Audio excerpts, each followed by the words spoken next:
On today's adventure, we're headed to a remote corner of the Western Highlands, and we're going to an infamous location called Luibeilt.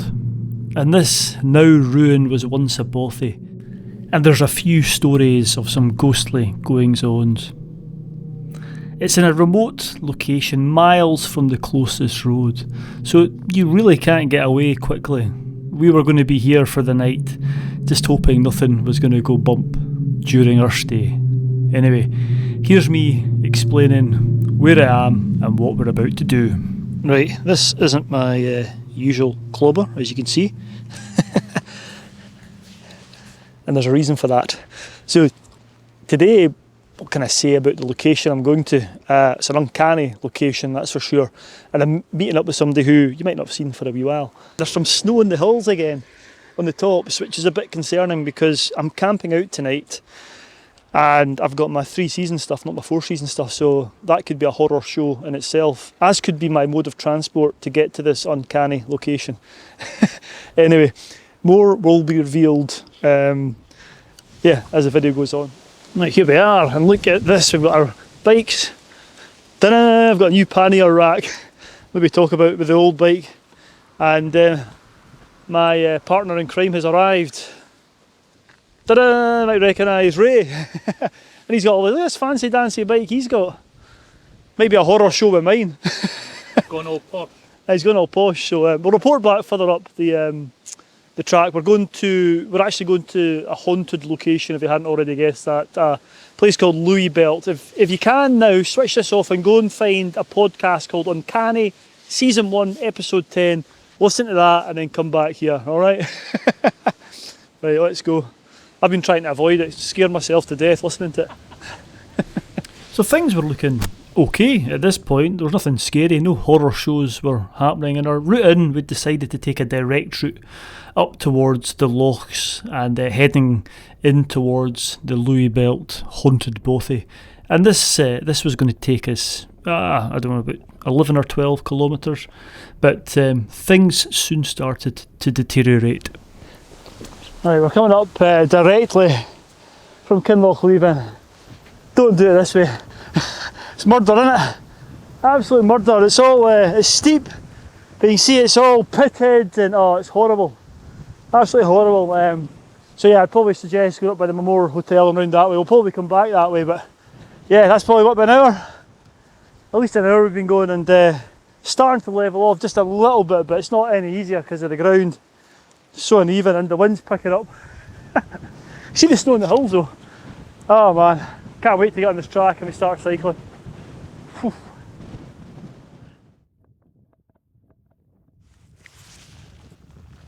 Right, you'll see behind me we have finally reached the 4x4 track. That is one of the toughest things I've done in a long time. How did you find that, Ray? That was horrific, and yeah, that was a bad idea actually. I think we're both goosed. We might just set the tents up here.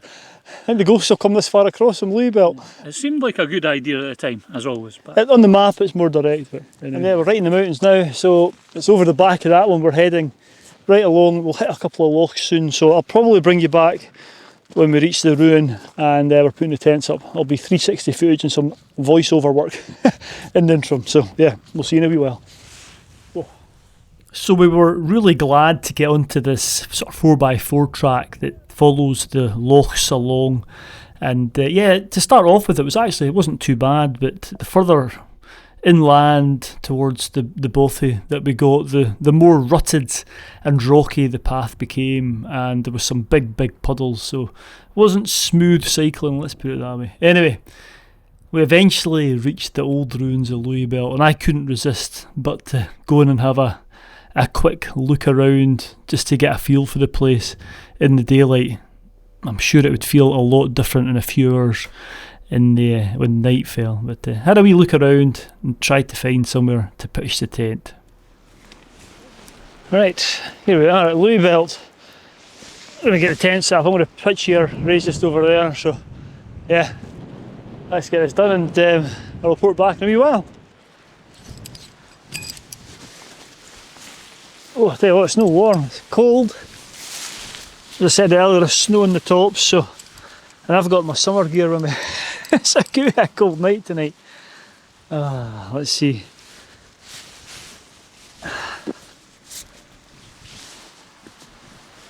That's a stunning location, and who knows what it's going to be like when the lights go out, but we'll talk about that later on. Maybe I'll tell you some stories, which might be appropriate to the time of year and to being here. Anyway, I lost my little pump. I don't know what the hell I did with it, so I've had to buy a new one. But this one's got a light on it as well. I think it's called the Flex Tail, I don't know, Mini Pump 2 or something. So it's getting. I've got my summer sleeping pad with me. Well, 3 seasons really. So I'm going to use this, and I've got the light for it later on. So.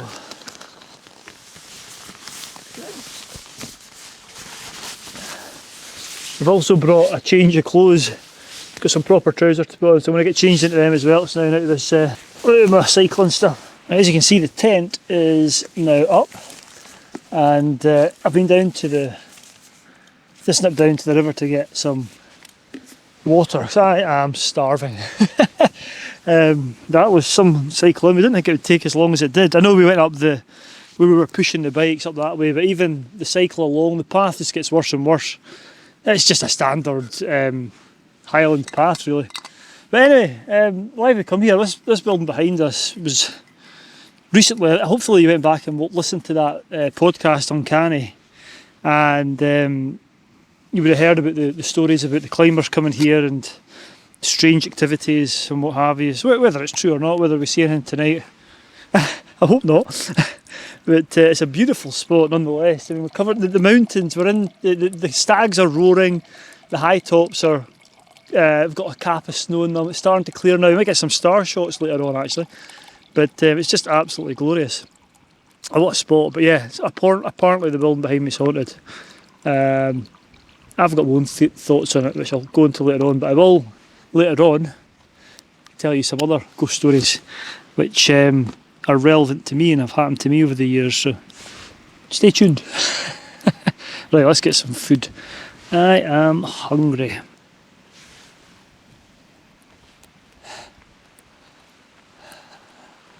Right, just went over to set the wee camera up. I don't know if you can see it. Switched it on and the battery's gone. I mean, it was had the battery flat sign straight away, and that was charged literally before I left the house. It's never gone that flat. It might just be the cold weather, but I don't know. That sort of thing happened in Most Haunted, didn't it? But that's a bit weird. Or is it just a coincidence? Who knows? Right, I've got a power bank with me. I'm going to recharge it and see if we can get some juice out of it. Yeah, I don't know if you can make out the battery there. It should be full, but it's not. It's empty, so I'll go and charge it, but that's a bit odd. Strange, right? Go and charge this in the power bank and see if it helps it. Right, I don't know if you can see me or not, but there's a moon. The moons are rising over the skyline, just to the side of the old ruin, and the light started to go. It's quite dark now. I've had a wee bite to eat. I've got some whiskey actually. I can't remember the name of it, but I've got my wee stove as well, so I'll probably set that up and get a wee fire going. Then we can have a chat. But so far it's just a lovely place actually, surrounded by some amazing mountains. I can see Annick Beg and Annick Moor and Sgúr Elde Moor. It's lovely. Yeah, for now we'll get things set up and I'll report back in a wee while. So we got our stuff sorted out and then we explored the old ruin as darkness started to fall. It certainly had a different feel about it than it did during the day. Anyway, we soon got the fire going and got the whiskey out. Right, we're now having our whiskey. I'm having whiskey. I can't remember what it's called. Glen... Oh, I don't know. Something. And I have my Kraken rum, which is in a honey bottle because I broke my hip flask. So yeah, this is my new bevy container. Nice. You've got a wee bit of honey in there as well. Yeah, it's nice. So let's tell you some ghost stories. Ghost story time. Ghost story. Around the fire. If you've not, we'll not go into it too much detail, but the house here, it was 2 climbers came in the middle of winter, young men, and basically things were flying about, and I don't think they saw anything, but they just heard footsteps and things getting dragged. The usual sort of stuff you get from Bothy tales. I don't know, I think they exited via the window and they looked up and the curtains were closed. I think somebody probably came in. Yeah, yeah. There was somebody else there, but who knows? Who knows? But anyway, I thought I'd tell you some other stories. I don't know if you get any ghost stories, Ray. Nothing, not as good as some of the ones you've told me. Well, I've got some. I'll share just a couple with you. So, when I was growing up, I stayed in a haunted house. Apparently, I didn't know this. I didn't get told this until kind of a bit later on, once I'd grown up and my parents were trying to sort of protect us. But lots of strange things happened, and the house was on a road called Fairies Road, or not far from there, which is interesting because there was legends of fairies and all that sort of stuff in the area. But I don't know, there was lots of things seen. I when I was a teenager, there was a friend of mine who passed away, and I remember waking up in the middle of the night and there was a dark, shadowy figure at the bottom of a bed, just sitting on the floor with his hands. I think it was a he, hands like that, but had red eyes, which I thought was really weird. Probably just the state of mind I was in, to be honest with you, but it was very strange that this thing had red eyes. Yeah. If anybody's heard of shadowy figures with red eyes, if that's a thing. There was a whole load of different phenomenon went on in the house. There was, whenever my mum or people were around, if there was a female baking in the kitchen, it was just like a figure. They knew it was a man, but it was like a shadowy figure of a man would appear, which was odd. And there's two stories which get me. The other time I had this personal experience was I had a mini. Remember the old minis that you used to get, like proper old minis? They had a wee circular button that you pressed in. I don't know if you ever had one, but they're proper metal doors and they made a proper clunk. So the garage was next to the kitchen, and I'd come in and parked the car in the garage, and I was in literally at the fridge, which was the closest part of the kitchen to the garage, and I heard my mini door opening and closing. It was unmistakable, and I ran straight out into the garage and there was nobody there. It was bizarre. So lots of things like that happened. The one thing which was really weird was this black shadowy figure. The neighbour phoned my dad to say there's a guy in a black hooded top at your back door trying to break in. I think it's a burglar. My dad, still on the phone to the guy, went round to where he could see the back door, and he said there's nobody there. And the next door neighbour said, I'm going to get out. And he came out. By the time he got out there, this thing had disappeared. But my dad was there looking at the back door, and this guy said there was a figure there. So that's a bit weird as well. But who knows? I don't know. Let me know. The one I did tell you about, which was a unusual one for me, was to do with my daughter when she was first born. Well, she was maybe 12 months old, and it was not long after matter of fact, it was only maybe a week or 2 weeks after my dad had passed. He'd been killed tragically in a car accident, and my wife and I were sitting watching TV late at night, maybe 9 o'clock at night. My daughter was up in our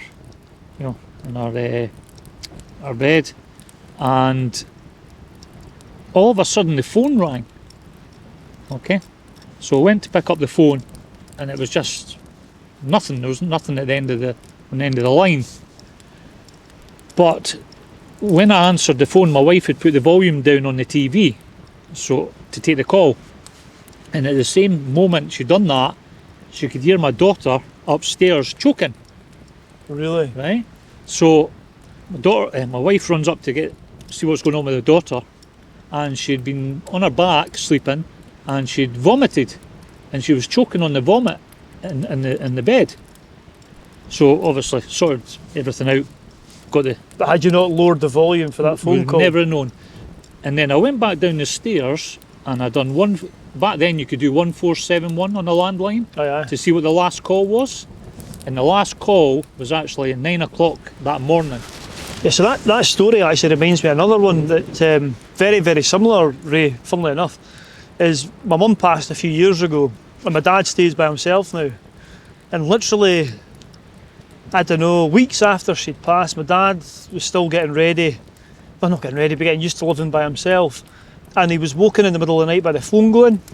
And he got up and went downstairs and realised he'd left the deep fat fryer on and it was smoking. Yeah. And he went to the phone, there was nobody on the phone. And he's adamant that was a message from my mum just protecting him. Yeah. So this just kind of shows you, or it could just be us associating these things with. It's odd though. It's so odd. Aye, it's strange, isn't it? I don't know. Maybe just a really lucky coincidence. And yeah. And I suppose away from kind of home stuff, we've had our own UFO experience. Remember that? Funny because as I was driving to Kinlochleven today, and you go through Glencoe and then down by the Three Sisters, I was looking to the right hand side where or up to where we camped, and the bit where that orb was, it's just like an angled rock face. It's just like a scar in the side of the mountain there. So there was nobody hiking up, there was nobody mountain biking, and it was weird, wasn't it? It was weird. It really weird things happen weird. to us when we're. Let's hope there's nothing weird tonight. There's nothing we can do. We are literally, if anything weird happens tonight, we are literally in the middle of nowhere, aren't we? We're in the boondocks. Was it 8 miles away from the closest? I don't know. But there's nobody who can just get up and go, put it that way. No. We'll just have to bide our time. And I don't fancy trying to cross the river there to get over to the Bothy either. Could all huggle together at the Bothy, but it's a really starry night actually, isn't it?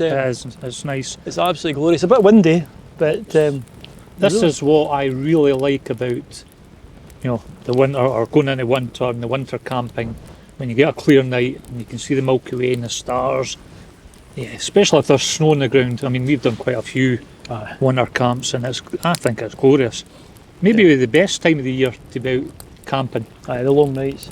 Not everybody's cup of tea, freezing. But if you have the right gear and that experience, then I think it's brilliant. Yeah, no, there's something special about it. Yeah. And at this time of year, it's not actually that cold at the moment. I mean, it has been cold in the wind, but you know what I mean. It's not below freezing. Yourself. I think it's maybe because I've got I've got about 15 layers on. I did bring. That's why I was struggling so much with the bike. I think it was about 100 kilos. Oh, by the way, slap wrist. What happened? Oh, that was the worst route I could ever have picked. I've not said anything to my followers, but I did mention that we watched a video of a guy that he went up by the Memorial Lodge, and the last time I came up that route I went up by Memorial Lodge. But you know what? Never again. Don't ever take a bike laden with camping gear on the direct route that we did today. That was murder. Yeah, it was terrible. It was absolutely terrible. Anyway, this has been a lot of waffling on. There'll be folk turning off and going, "Oh, you were waffling on too much, Murray there." But anyway, that's the ghost stories. Let us know if you've had any ghostly experiences at Bothy's or in the Highlands. Let us know if you've ever had an instance like we've had involving a telephone. Where you've had a kind of a message or something. Yeah, that'd be interesting. Curious if anybody else has had that, to be honest.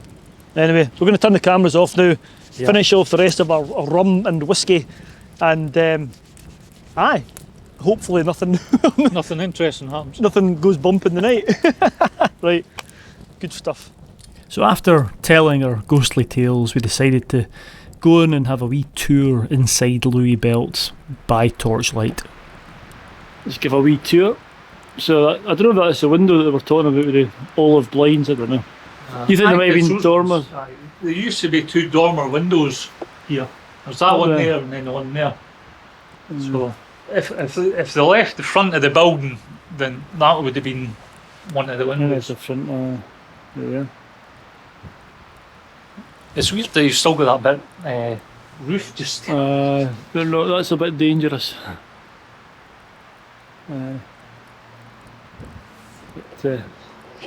Aye.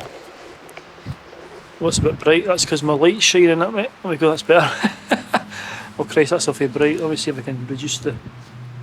There we go, that's better. Aye, so we're inside the... Inside, it's not a Bothy. I don't think it was ever a Bothy, was it? It was. Was it a Bothy? It was a Bothy, yeah. But it's quite a significant house, wasn't it? It was a Gillies Lodge, yeah. It was a state lodge. Yeah. And then it turned to a Bothy for a wee while. But it's... I don't know why it ended up there, like, though. I'm not entirely sure. I don't know, yeah. Because it was haunted. So after the wee tour, we looked to the skies, and there was actually a slight aurora showing as well as a meteor shower, which we watched before hitting the hay. Well, good morning. I think I've made it through the night unscathed. It is 7:05. I didn't feel like I slept very well. In fact, when I looked at my watch, I was delighted when it was said, I think it was 6:50 I woke up. I felt like it was still the middle of the night and I was up every 2 minutes. But I think that was just because of where I am and just expecting something to happen, which I don't think it did. There was a few noises. Everything's amplified. When I went to sleep with earplugs in and all sorts, and there was one noise through the night which I'll talk about later on. But it's funny when you're in a place like this. Every noise you hear, you have to think about it rationally. And what was preying on my mind is I think I'm on the path. If you've listened to the podcast, there's a bit where they hear a dragging noise on a gravel path. Now, I know it's grass here now, but I think this is the path between the house and the river where they heard this strange gravel sound, dragging sound in the second visit. If you've listened to it, you'll know what I'm talking about. Anyway, I'm just going to chill for a bit longer, wait for daylight. Sunrise is about 7:30, so yeah, I'll not be long before there's light and I feel safe enough to venture out again. Right, I'll speak to you. I'll bring you back in a wee while. Oh, right, that's me up. Looks like there might be some nice skies behind the camera. Might be a nice sunrise. But yeah, it's light. The tops of the mountains are clear. I don't know if you can make them out, but there's just lovely snow-capped mountains. And I slept pretty well. I didn't sleep well at all. I don't know what I'm talking about. I was going to say I slept pretty well. I didn't. I was actually surprised when morning came there, to be honest with you. And the noise that I heard in the night, I had this thing in my head about this gravel path and the dragging sounds, but I never heard anything like that. But at one point I was sure I heard a door, like a front door slam.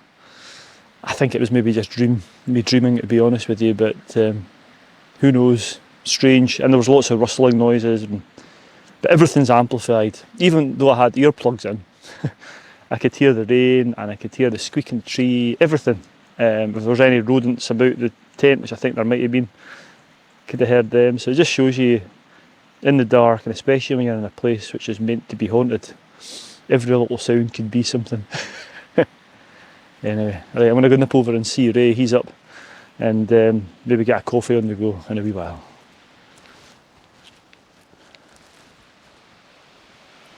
Morning, Ray. Morning. How was your night's sleep? It was good. It was actually very good. A bit windy now and again, but yeah, I slept well. Wee bit of rain, wasn't there? Yeah, this morning. Hence, I put the waterproofs on. I wasn't sure what we were actually walking into today. Yeah. It's nice though. It's nice at the moment. Yeah, There are some nice. showers out to the west. Yeah. That sunrise hasn't really come to anything. I thought it was going to. Some of the tops, the dusting of snow as well. It's lovely, isn't it? Yeah. Really nice. So you know, nothing went bang in the night. bad in the night. Slept right through. Well, I'll tell you what. I was just saying to the guys. I thought I heard the front door, like a door slamming shut. But I'm sure I was just dreaming. Well, saying that, I did hear something. I don't know if I was kind of dreaming. I heard wood getting cut. Really? You know, like what I saw. It was like shh, shh, shh, shh, shh. And then it stopped for a little while, and then I heard it again, just, you know, like somebody was finishing off cutting the wood, like the shh. And that was it. Yeah. But I don't Sure it wasn't me snoring. It probably was. Yeah. Yeah, So, but other than that, yeah, nothing. I don't know. I think I sleep with earplugs in, but I could still hear. My senses were very much heightened last night. I think it was just because of the story. I think that's the gravel path. There's bits where I was putting the pegs in. I don't know if you've listened to the podcast, but there's a bit not where all yet, no. they had a dragging across the gravel path. So I was just expecting to hear that. But anyway, we've survived the night. Well, folks, what I would say is don't be scared to camp here. It's actually a really nice spot for a couple of tents. That's beautiful. Maybe 2 or 3 tents, You get to be honest. You Yeah. could probably get quite a few tents here actually. Yeah. I'll stop waffling now. I'm going to get some coffee on. Yeah. Ray's done as usual, he's packed up. I've not even started packing yet. Making me look bad. Right.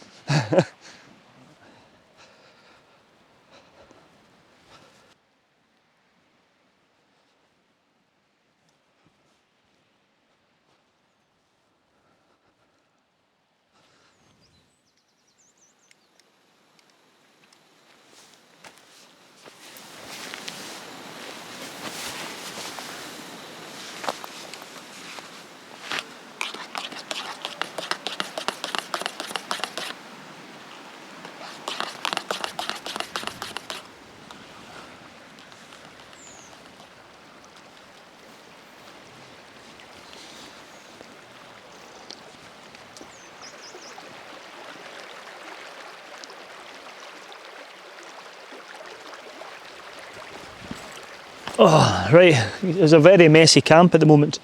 It's absolutely stunning though. Look at the colours and the sun catching the white peaks. It really is a photographer's dream really, with all the colours of autumn and the white capped mountains. It's absolutely beautiful. Anyway, I'm going to start putting stuff away. I don't know if I mentioned this, I've got my waterproof bag with me because there has been rain overnight, but there was forecast rain yesterday coming in. It didn't come too much, but with us being so far away from the nearest road, I wanted to keep things dry, and this will definitely do that. I wasn't sure how waterproof the new pannier containers were, so this has been brilliant. So I put my down jacket in it, and my spare clothes and my sleeping bag and my ground mat all in here. It's been brilliant, really recommend this. It's perfect for things like this. But I'm going to start to tidy away a bit now. No rush. I'll give you a wee tour of inside the ruin in a wee while, but for now I'm going to take some pictures. It's absolutely beautiful.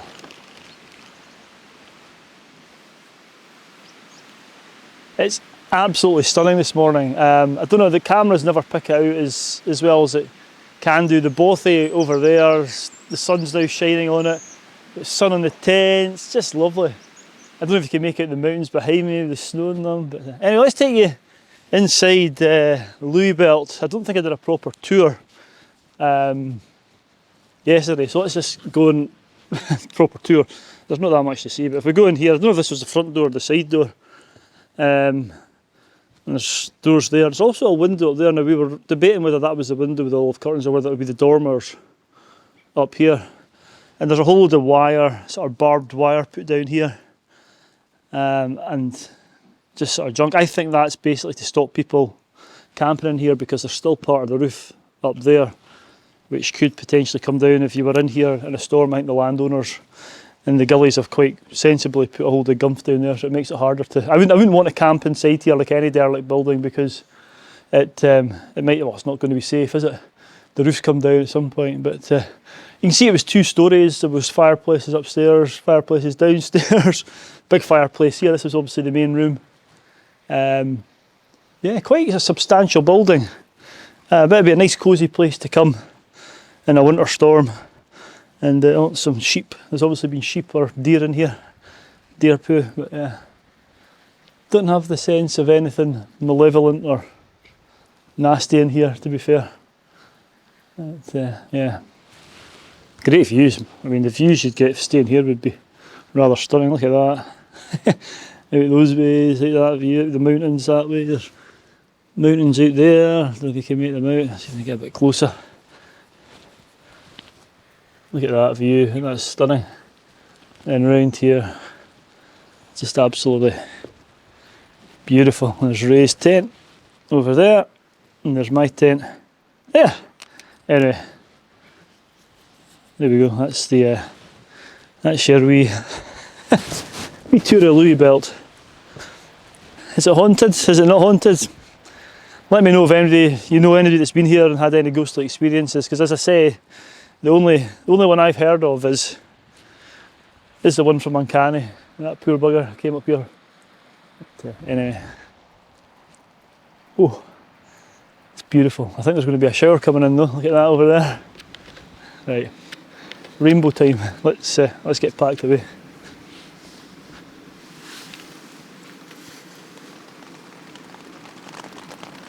So we're just. You can see that big shower coming in, so I'm just sitting in the tent waiting for it to pass before heading back out. Hopefully it does pass. It was raining during the night, and I think it was forecast to be showery. Anyway, let's hope it passes and the sun comes out again. Still raining, but I'll let you into a wee secret. Although I'm not sure what I think. I don't know what I think about this place being haunted or not, but I'll tell you one thing. I was meant to meet Ray here at Kinlochleven at 10 o'clock and his car broke down. I had to fix it, so he was about 3 hours late. And originally I was just going to cycle in here by myself and meet him here, but moment of truth, I didn't fancy coming in here by myself. If his car broke down again, he never turned up. There's no signal here, and yeah, I don't know. Maybe that tells you more about my psyche and what. There's maybe there is something. Maybe I think there is something. I don't know. But anyway, I wasn't going to come here by myself, so I sat for 2 hours waiting for Ray to turn up. So yeah, I thought I'd share that with you. Maybe I'm a bit scared of these places. I don't think I'd like to be here by myself. Put it that way. Certainly, all the noises last night, you can easily misinterpret them for something else. Anyway, it sounds like that rain's starting to go off now. Shall I brave it? Shall we go outside and see? Get this tent down and we can start. It's still a bit of a cycle. I think about 8 miles, because we're going to go around by the Mamore Lodge, maybe 8 or 9 miles back. And it's not smooth riding, that's for sure. Big massive puddles as well. I think some of those puddles could have names on OS maps. They're almost lock-in size. Anyway, right. Let's get this tent down. I think that's the rain is off. Right. Time to get the tent down, that shower's passed. Let's get this tent down. I'll get some of this rain off it. I'll report back in a wee minute or two. Try and get some of this water off. I've not brought my sponge to take it off. Anyway, we're not going for a multi-day trek, so I can probably put up with the weight, seeing as it's going to be in my bike. I've also got my lightweight Keela jacket on. I think it's called a Saxon. Actually designed, I think, more for bike packing. But I use it for days when there's even just hiking up a mountain when I know there's maybe light showers, because it's so lightweight. It's a lightweight waterproof, so it's really quite nice. I do enjoy wearing it. So that's a Keela. I think it's Saxon.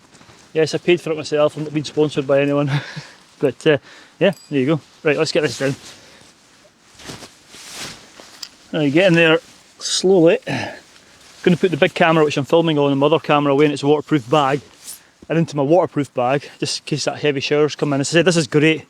This is there's no way any water's getting into this as long as you close it properly. So I'll keep the 360 camera out. Got everything packed away in the pannier racks. Found a few more clips that might keep them a bit secure, because what I was finding is when I was bouncing off some rocks, so that's not a smooth path, by the way, they were lifting off, so hopefully this will make them a wee bit more secure. So yeah, I'll report back with the 360 camera in a wee while. Right, let's get this stuff sorted out.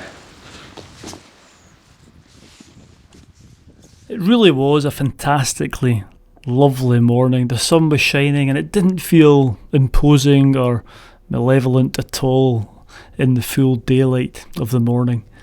But yeah, whether we actually experienced anything, I'm not sure. I've done a wee bit of research on Luibeilt. I couldn't find too much on the old ruin. There is some information that there was a crofter who hung himself there, and that's meant to be associated with the ghosts. But yeah, I couldn't find any stories apart from the Uncanny one, which you must go and listen to, by the way. It's fantastic. So whether any of those noises we heard during the night or the camera going off was supernatural, probably not. I can recommend it though. A lovely place to go and spend the night in the wilds of Scotland. What a place. Oh right, that is his back. You can see the bike is there, ready to go in there. And they had a bit of a disaster coming down from the hotel, which was the best bit, the tired bit, nice quick. My brakes broke. Or one of my brakes, my rear brake broke, so I had to virtually walk down that section. But anyway, I think I need a new bike, to be honest with you. This one's seen better days. But yeah, it was great fun, wasn't it, Ray? You enjoyed that? Fantastic. Yeah. I really enjoyed that. Yeah, another great adventure. So yeah, I'm going to end the video here if you've made it this far. Hopefully you've not been too scared. But yeah, thanks for watching. Stay safe out there. And I'll see you next week for another adventure. Right, let's go home.